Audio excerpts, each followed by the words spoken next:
Welcome back, WNST, Towson, Baltimore, and Baltimore Positive. We are positively in a football season right now. We're in the middle of the Maryland Crab Cake Tour as well. Hope everybody's enjoying my Ravens writings and droppings, as I think it was called on Twitter. Columnists is what it's called out there. And, of course, we get together with old friends around here and talk football and talk sports all the time. Dennis Koulatsos can be heard on Thursday from 3 until 5. It is the Dennis Koulatsos Show. Of course, he's over at Coons Baltimore Ford. Thinking football, getting ready for football, getting you ready for the games on Sunday mornings on the rebroadcast. And this is the time where it gets good, man. We sit here for 30, 40 weeks and it's all speculative, and it's Lamar's contract and how will he look and all of that. Then they go out here and they actually play these games on Sunday, right? And your discerning eye and mine, we're seeing a quarterback here who's emerging at a time that's going to make him a lot of money and probably cause the Ravens a lot of consternation in the offseason because he's playing well enough now to create open bidding. No question about that, Nestor. He had some ring rusts the first half against the Jets, but ever since then, the last, 10 quarters he's played, he's been the best quarterback in the National Football League. And it's not even close. I mean, he's making money. I tweeted out, #PayTheMan, because that's who he is. He is a generational talent. He looks better this year than he's ever looked. I wish he'd run the ball less, but it's who he is, Ness. But his accuracy, his touch passes, seem like he's improvising at the line of scrimmage. He's audibling. He is printing money right now, my friend. Well, he's delivering the ball well too. Just 4 through the air. Here's what I talked to Luke about, and part of this is they're going to score points, right? He's going to be involved in that as long as he's upright. To your point, you'd like to see him run less. I know you'd like to see him have a real contract. I know you'd like to see him have a real contract and have the Ravens taking out insurance on his contract instead of him taking out insurance on himself, right?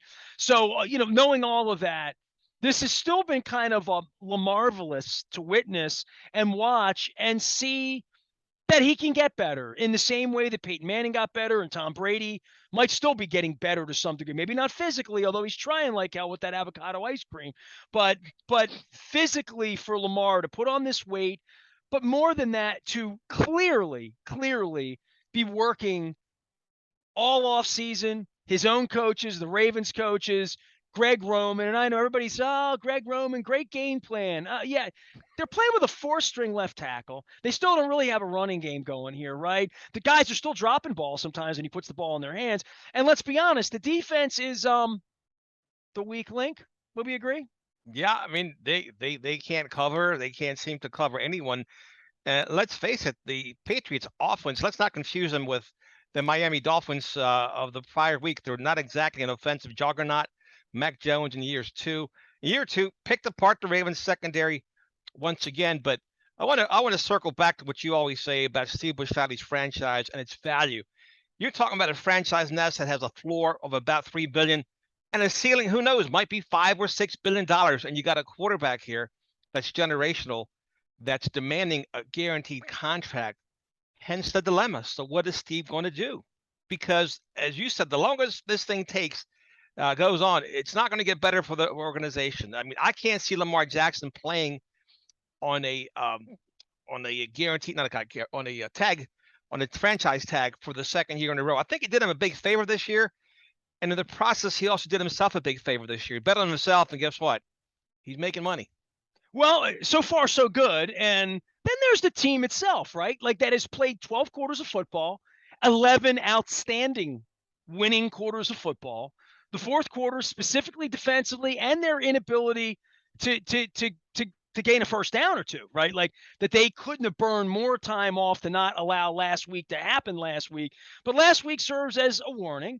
And I guess for the Bills, who won the Super Bowl last Monday night, right, beating up on the Titans, lost it again on Sunday down in the sun where they wilted in the heat down there.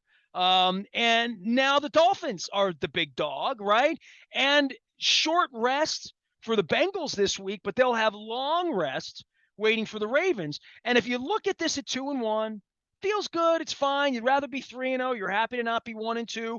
And certainly when Nelson Aguilar was running through the pasture and Kyle Hamilton's trying to paddle to catch up, it started to look more and more like the field was getting lopsided and the ghost of Foxborough past, we're going to come back at and eat them. And I'm thinking, if they're 1-2, you wouldn't say, well, they lost in New England. They lost in New England, right? You'd say the defense is suspect if they lose this game. I'm looking up, there's already 31 on the board. How many do you need, right? I mean, offensively. And then you'd say, well, the Bills are coming in. They're might be the best team in football, maybe. I mean, call it what it is, but whatever happened in Miami. But then you have the Bengals, who some would say are the best in the division. They were the best in the conference last year. And these are the games coming in here where these are the home games. You got to hold serve and you got to be on your best. If you would have told Eric DeCosta that kid Falele would be playing in Foxborough almost 4 quarters of football, and that would be their option here.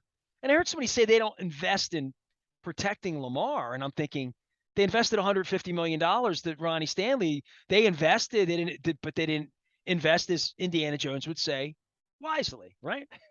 No, they didn't. And you make a great point about Daniel Falele. I thought for sure they'd put him at right tackle and Morgan Moses slide him over to left tackle. They didn't do it. He gave up two quick sacks in the first as soon as he got in there. And but they helped him out in the second half. They put a tight end on there on the side, and they also chipped the edge rusher with running backs.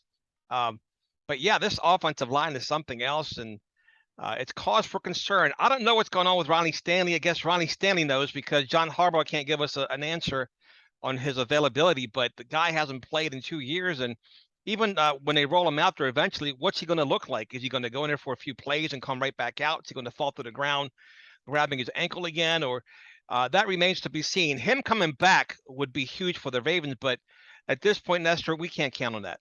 Well, I mean, how often have we ever seen anybody come back from 2 years and go back to the 2019? Name me the athlete that's done that in any sport.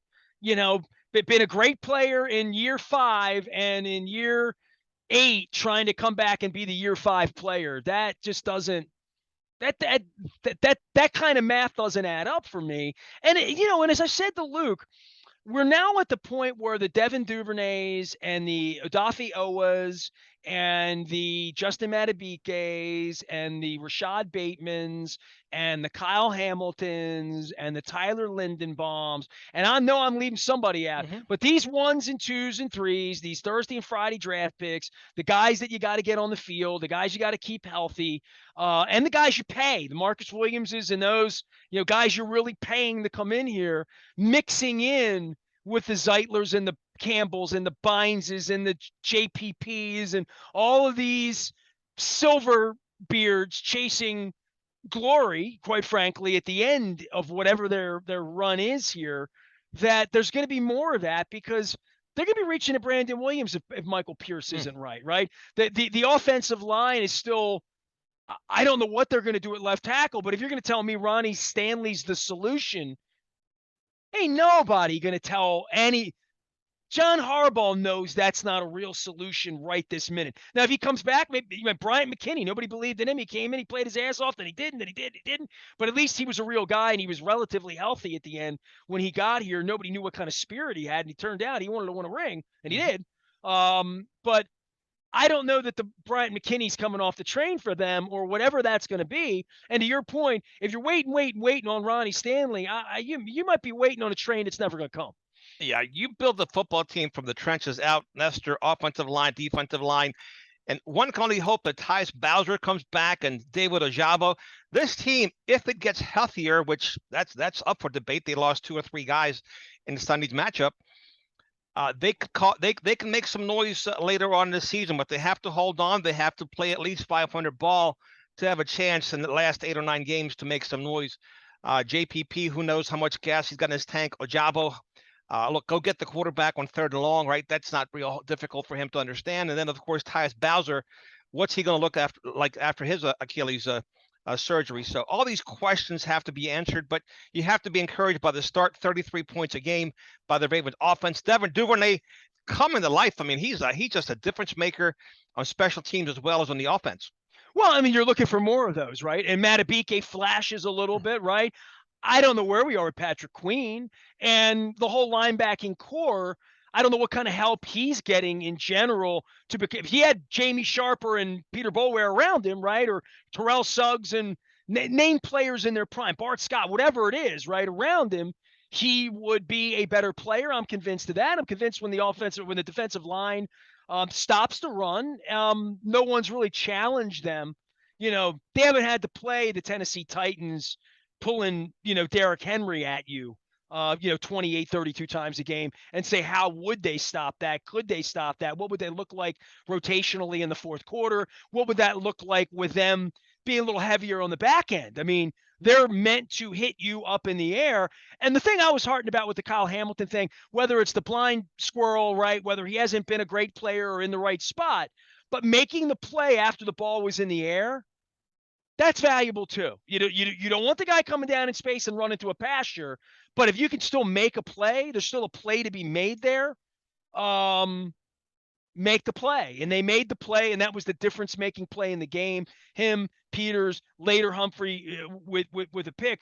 But the ball's been going over these guys' head. The game started that way with Mac Jones. And I said to Luke, Dennis, Mac Jones to me looked like a 1AA quarterback. Like the ball didn't get there quickly. Like there's no zip on his pass. Threw a beautiful ball, right? I mean, lands, feather touch, all of that. I see where he's the Alabama guy and all that. But when you see him throw the ball, it doesn't feel like it's the same kind of zip that you see from NFL quarterbacks. And I said, Lamar's a little different because it looks like he's got a slingshot. It looks like he's throwing a javelin sometimes, the way the ball just comes out of there. But Mac Jones, not so much. It felt like the ball was up in the air a little bit that I expected them to go get it. But part of it just is they're not a very good defense right now. And I don't know who Mike McDonald is or what all that is. And we can go on the Wink Martindale train of they shouldn't have done that to Wink as the Giants continue to win, right? And they'll play their Monday Night Football. But I keep going back to horses and courses, right? If you're going to play with Falele at left tackle, yeah, Lamar can go out and get in the phone booth, but you might get him killed too. Yeah, you might. Now, last week I had a lot of people come up and talk to me, and they used the word bust and Kyle Hamilton in the same sentence. And I told them, look, he's a rookie. They're going to make mistakes. He's going to get caught peeking in the backfield. He's going to have miscommunications, some coverage lapses. But I said, you can't give up on the. Oh, hold on. Do you have serious friends that call this do. is like an awful phone call for me. But week 2 of the guy's career, they're gonna call into me and call him a bust. I'm gonna laugh in their face. Week 2, not only did it call, of course, it's the same group that wanted Harbaugh fired and Roman's terrible. And listen, when I went on the radio 31 years ago, I was great in week 2. I mean, and continue to be, but not ever. I mean, I wouldn't want anybody to find those tapes. Yeah. Look. We know it takes about 3 years to figure out if a guy is or isn't in the National Football League, especially a guy taken 14th overall. So I think he's going to be fine. You have to love the hustle downfield. You have to love him coming up with a big turnover. You have to love the 3 turnovers by the defense in the fourth quarter. But Mac Jones, the reason why he was the 15th overall draft pick and not the first was because of that lack of arm strength, right? He's a touch quarterback. He's not real fleet-footed, although he had a couple of nice runs. I mean, as heavy-footed as he is against that Ravens defense. But you have to like the Ravens' chances better this week than a week ago, coming in against the Buffalo Bills. They're a 3-point home underdog. They'll be motivated enough to come out and play, and hopefully the fans will flock to the stadium and really give them an advantage as a 12th man. Right now, it's about a 50% chance of rain. It could be wet out there, so that's also going to factor in. Dennis Koulatsos joins us here. He is over at Coons Baltimore Ford Security Boulevard. I am wearing the blue shirt, the Justin Herbert. Houston. I've been finding all my old Oilers stuff. My wife found my Oilers mug. I may toast you with that next week. The rim's a little small on it for my fingers. I need a toast these days. That'll be great. 1981. I found all my Oilers stuff, so it all sort of looks like this. Dennis can be found around here on Thursday from 3 until 5. You can find him over at Coons Baltimore Ford. Of course, you hear his ads here as well. So you're on the WNST text service and get the injury reports and all that. So Dennis, it's interesting you would say something about like bust after 2 weeks with Kyle Hamilton. And I would say measure him week 3 of the 24 season. That's 2 years from now. And I would also say that that's where we are with Ajabo, right? That there is a missing ingredient in that linebacking core that they feel like at some point, November, December, whenever it is. And hell, it's almost October, right? So let's not get too far out. And they are 2-1 and they're holding their water. And I mean, Lamar deodorizes a lot of things. So does Mm, Mark Andrews, right? I mean, they're good players. Guys go Marcus Williams, Humphrey, Peters when they make big plays. We'll see about Kyle Hamilton, the 14th pick in the draft. You got to hope the Ravens don't stink enough to ever get the 14th pick again, right? Like I remember when we were picking 27, 28, and Hayden Hurst and like all of that. But these players, when you mentioned Duvernay, thumbs up, right? Like if you and I were to go player by player and we'd say Lindenbaum, yeah, I don't know yet, right? I mean, if we'd say Zeitler, still a good signing, right? I mean, he's playing, it's absolutely. fine. We go through all these, Reddick, incomplete, right? I mean, we have some of these guys that are incomplete. Patrick Queen, I'm getting more here than like on a thumbs down basis, and I feel that way about a lot of these guys, and I'm wondering where Duvernay step up. I think Matabike is a guy who has it in him, right? I mean, I don't know that we're seeing it every play. I don't know that, given the position and given the rotation that they try to have defensively, that you could be an impact player. You make your impact in the fourth quarter, right? Or you don't, as we learned last week when everybody's fatigued against the Dolphins. But the young core of seeing Bateman get better, likely, okay. I mean, it's not the preseason anymore, but he's still out there. Certainly Ricard.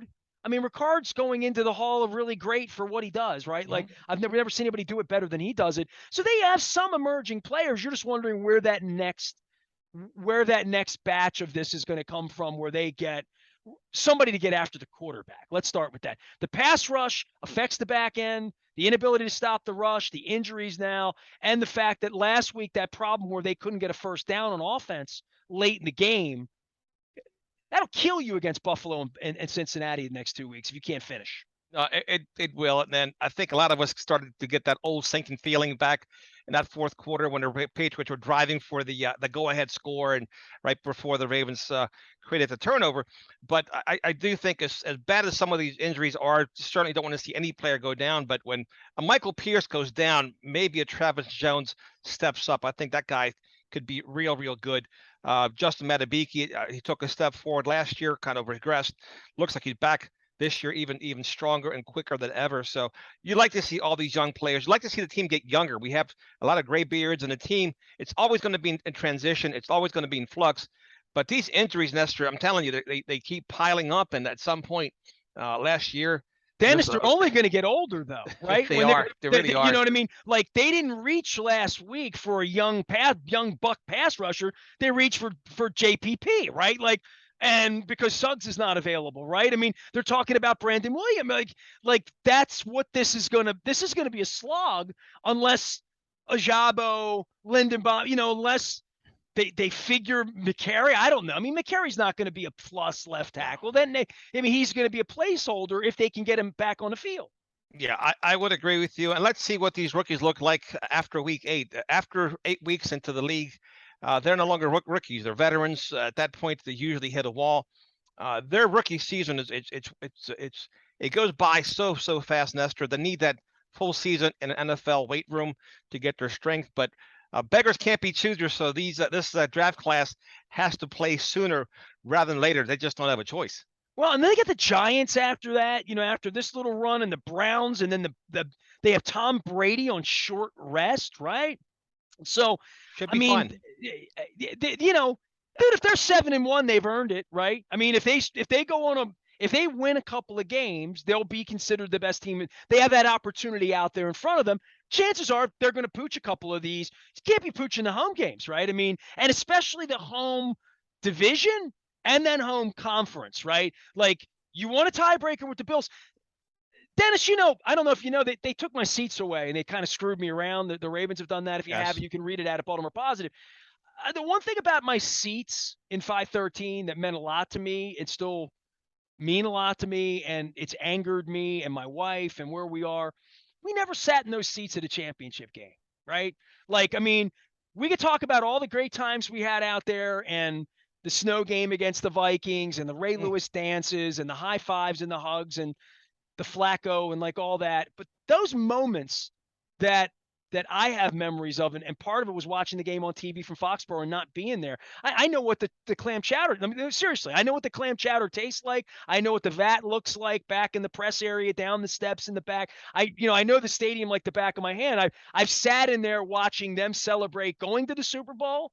And I've been down on the field in the locker room in that stadium celebrating going to a Super Bowl, right? So I know all of that vibe about that place, and Pittsburgh, same thing. And all of the disappointment of losing in Indianapolis in the playoffs and then winning in some of these places like Miami, and games that we've won, Kansas City on the road where you get out of there and you win a road game in January, right?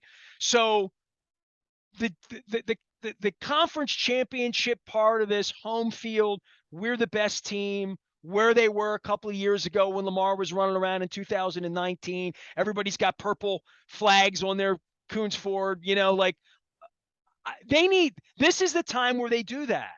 Every year they would lose to Patrick Mahomes, so they were never, it was always, well, we're going to have to go out there and win. We're going to go out there and win's one thing. Going into Buffalo January 24th and winning, you want to do that? Really? You want to do that?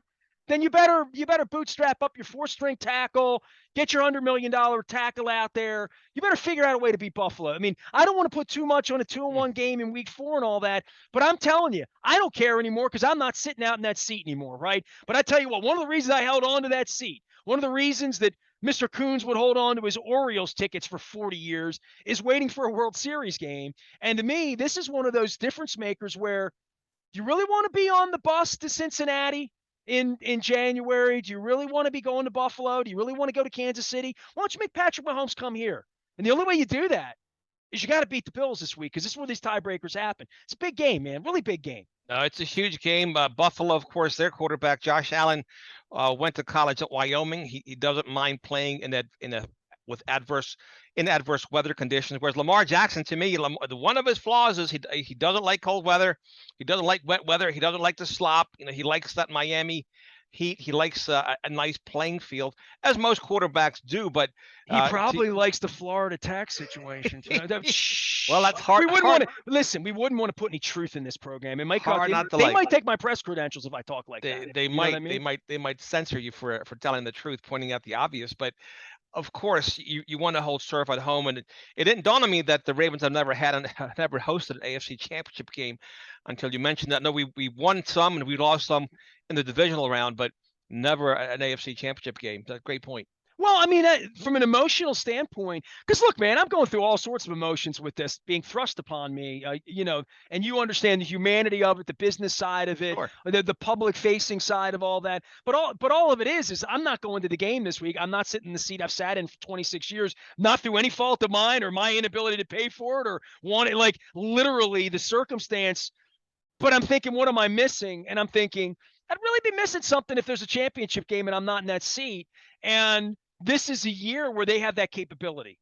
I mean, the Washington Commanders aren't going to be hosting any but you know what? They're thinking about it in Philly. They're thinking about it in New York and the Giants. They're thinking about it in Buffalo, which is why they're pissed about losing. They're thinking about it in Miami for the first time since Bob Greasy, maybe, right? I mean, so this is the time of the year where I don't power rankings this and that. And look, I know the inefficiencies, inequities, and shortcomings of the Ravens. We've been talking about them for a half an hour, right? Like the Ravens have holes, and holes that there's no cavalry coming over the hill if it's not Ronnie Stanley at left tackle. There's just another gray beard of, going and finding whatever JPP is out there or whatever Josh Bynes. I mean, Brandon Copeland, who I love. Mm-hmm. By the way, I was texting with him all weekend. Oh, nice. He was a good dude, man.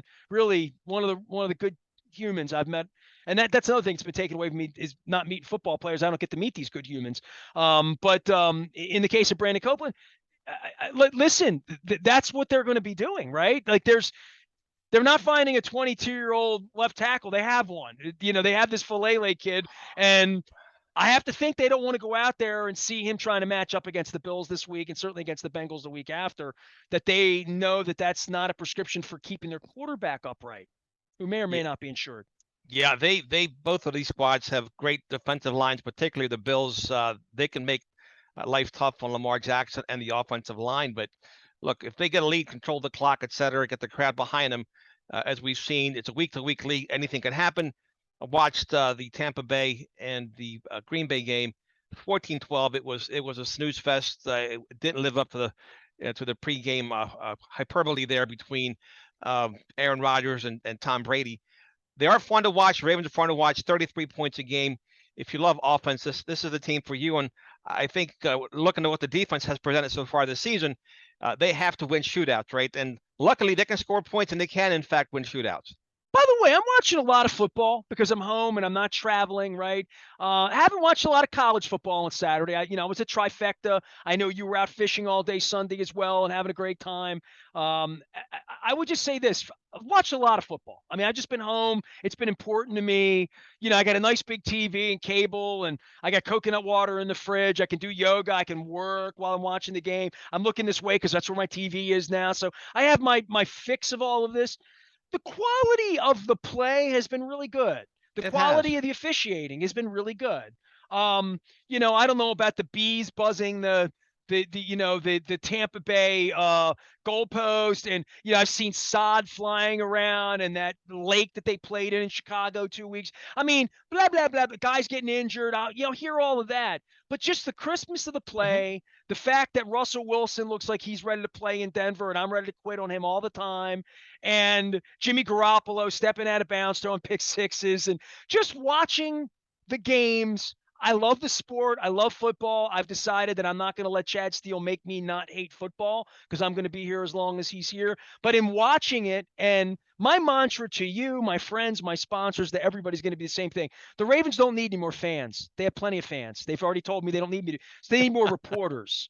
And for me to keep an eye at this age, all these years in, having the Colts come and go, and Kevin Byrne come and go, and Joe Flacco come and go, and David Modell come and go, and where we are, I still really like watching football. I know more about it than most people are ever going to know, writing books about it, all that, and relationships and all that. I'm at a different point now where I'm really seeing all of it a little differently. And the thing that I am encouraged about is I think that the sport's good, and not just good. It's not popular for a reason. Like, I've often watched the NBA and thought it's not compelling. I don't know why it's so popular.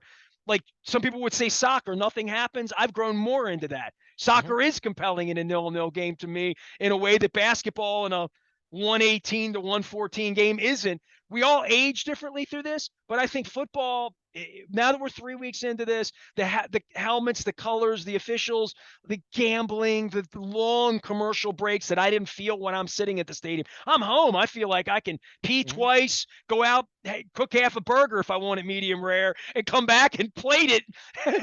and you're good. But finding Amazon Prime, all of this young stuff for me, I'm excited about the football season. And as I said, the only thing that I'm pissed off about is they don't play on Tuesday and Wednesday because I'm trying to figure out what I'm going to do. Yeah, it's a lot of fun, and the Ravens they want more reporters, but they want more silent reporters. They want reporters that will not ask difficult, hard, challenging questions, Esther. So they're looking for people. If you know anyone like that, then that's their type of reporter that they're looking for. You know what? I said this, and this is the grown-up version of me. Because if this happened to me when I was 27, I mean, I broadcast 168 hours a week, and I have a big internet. I could be. I want to show my class, not my ass in any of this, right? I mean, just in a general sense for what has happened. But I still love football, and Good. there's a part of that for me that to bear witness to it as a reporter, it has really jogged my mind for when I literally went to skipjack games as a 16-year-old kid, but I wasn't allowed to be a fan, right? I mean, I had to be professional with the coach. And Gino he busted my wife up. Gene said, you were so young that you had to act like a hard ass. So you come down and ask questions that the old guys wouldn't ask because, you had balls, man. You would just ask questions, because you were you thought you needed to be tough to get respected. So that was me at 15 with a notebook. I haven't been the smartass in these press conferences ever. A lot of times Dennis, I'll be really honest with you. This is me truthfully, in my spirit and soul. I'll write about some of these stories. Maybe you should encourage me to do that at some point. I went to Kansas City for the Orioles playoffs. And I've been banned a decade. Buck Showalter knows who I am. I had the general manager, Duquette, came up to me on the field in Kansas City and threatened to throw me off. for being there. Before an ALCS game, he came up. He said, "How did you get a press pass here? I should get you thrown out." The only word he said to me, I didn't say anything, do anything. I'm reporting whatever. They got their ass kicked, right? I mean, they got their ass kicked. The Orioles did, right? They went out to Kansas City and they were blown away in the 7th, 8th, and 9th inning. The last press conference I had access to. And Buck Showalter's at the table. Everybody's defeated. Everybody from the Royals is outside where the press conference celebrating, screaming. They're going to the World Series. And I had a chance to ask to be a hard ass and ask tough questions to Buck in the end of the end of the end. And the humanity of me just said, not the time and place. I just stood in the back of the room and just watched the proceedings and watched the end of the season instead of asking really tough questions that you could ask at the end of a season, right? Like if you don't ask them at the end, when are you going to get to ask the tough questions, right?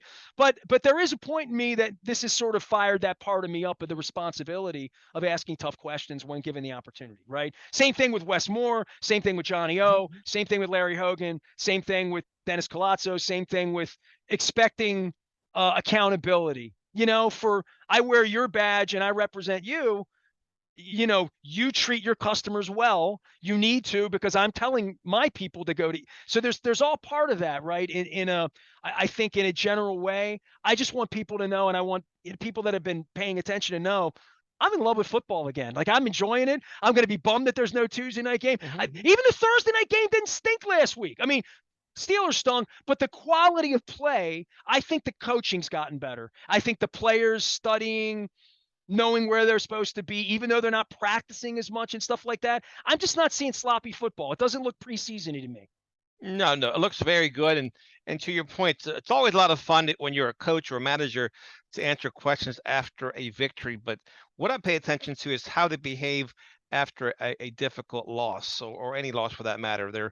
Their body language changes, their tone changes. Of course, it's human nature, but that's when you really see what a coach is made of or a manager is made of, is when they're facing adversity. That's why I give Brandon Hyde credit with the Orioles. He's had some adverse years and he's still hanging in there, and the team's getting better. And I'm glad that they're giving him a chance to see this thing to the end. He seems like a good man too. I've never met Brandon Hyde. I just see the press conferences and stuff. And then, and this is getting into the bigger picture of, what you do at Coons and what I do here. It's a year-round business for the Orioles, right? And like they're coming to the end here. And I got offered a couple of box seats on Friday night. A dear friend of mine offered them. The weather was a little chill. I had a long day Saturday. I did not go. I kind of regretted it a little bit because it was a shutout. It was a good game. Yeah, it's a good game. Now, see, I went Wednesday night. I went Wednesday night, and I had a ball. It was fantastic. Sat behind home plate. Good. Yeah, it was great. It was wonderful. Had great food. I hadn't been there in a long time, and I was engaged into it. I know a lot of the players now, and you didn't get one of those hot dogs with a crab on it, did you? Oh no, I got a jumbo hot dog though, and I got a margarita. It was just amazing. It was just that's margaritas and hot dogs. Pinky up in the air. What's wrong with you? It was phenomenal. It was. Then I got some peanuts. We had a great time. We got on the jumbotron. Then we got interviewed by a reporter there. We did a trivia contest that I blew. Who had 50 saves? In 1992 for the Orioles, and I didn't know Jim Johnson was the guy. I said B.J. Ryan, who I never heard of. And but it was a lot of fun getting up on the jumbotron with our friends and family, and it was just a really good experience. Well, you're making me regret not going more. Listen, I had a great time at Trifecta. You know how much I love music. I went out, spent the whole day watching bands, seeing friends. My son and his wife came out. We had a beautiful day together. It was perfect weather. So, I'm discovering other things beside the TF Green Airport in Providence. How about that? Yeah, listen, we're blessed to be alive. Just every day. Every day is a blessing. There's beauty in the world, and sports is a big part of what we do, what we love. I don't want anybody thinking at 1:00 on Sunday that I won't be ready for game time, because I will be ready for game time. Dennis, I appreciate you. I know you'll be ready for game time too. He'll be here from 3 until 5 on Thursday. Dennis Koulatsos Show. He spends long stretches of time, longer than I do, with Luke. So make sure you're tuning in for all things and insights from Owings Mills to get you ready for the Bills game. Dennis will be on from 8 until noon, rebroadcast before the game to get you ready. If you're going to the game, you can spend your tailgate with Dennis and the Dennis Koulatsos Show.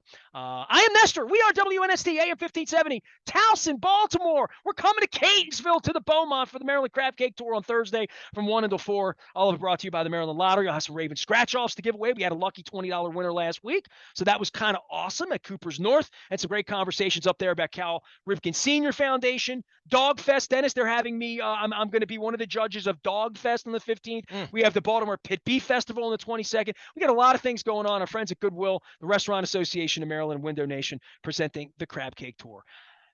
We are WNST AM 1570, Towson, Baltimore. We never stop talking Baltimore positive.